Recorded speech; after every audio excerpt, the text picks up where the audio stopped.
ಆಂಧ್ರದಲ್ಲಿರುವ ಬಸಂಪಲ್ಲಿ ಎಂಬ ಗ್ರಾಮದಲ್ಲಿ ಇವರು ಸಿಕ್ಕಿದ್ದಾರೆ. ಇವರು ಜಮಾತಿನ ಒಬ್ಬರು ಸೆಕ್ರೆಟರಿ. ಗ್ರೂಪ್ಗೆ ಕಳಿಸಿ ಬಹಳ ನಮಗೆ ಪ್ರಯತ್ನ ಪಟ್ಟಿದ್ದೀರಾ ನೀವು. ಎಲ್ಲರಿಗೂ ಧನ್ಯವಾದ ಹೇಳ್ತಾ ಇದ್ದೀನಿ.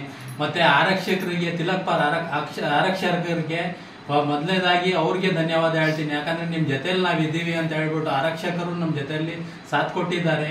ಎಲ್ಲ ನಮ್ಮ ಗ್ರೂಪ್ ಅಲ್ಲಿ ಸಿಬ್ಬಂದಿ ವರ್ಗದವರು ಪ್ರತಿಯೊಬ್ರು ಈ ಶೇರ್ ಮಾಡಿ, ಈ ಶೇರ್ ಮುಖಾಂತರ ಇವರು ಇಲ್ಲಿ ಬಸಂಪಲ್ಲಿ ಎಂಬ ಗ್ರಾಮದಲ್ಲಿ ಇವರು ಸಿಕ್ಕಿದ್ದಾರೆ. ನಮ್ಗೆ ಎಲ್ಲರಿಗೂ ತುಂಬು ಹೃದಯದ ಧನ್ಯವಾದಗಳು ಹೇಳ್ತಾ ನಾನು ಈ ಮಾತನ್ನ ಮುಗಿಸ್ತಾ ಇದ್ದೀನಿ. ಜೈ ಹಿಂದ್, ಜೈ ಕರ್ನಾಟಕ.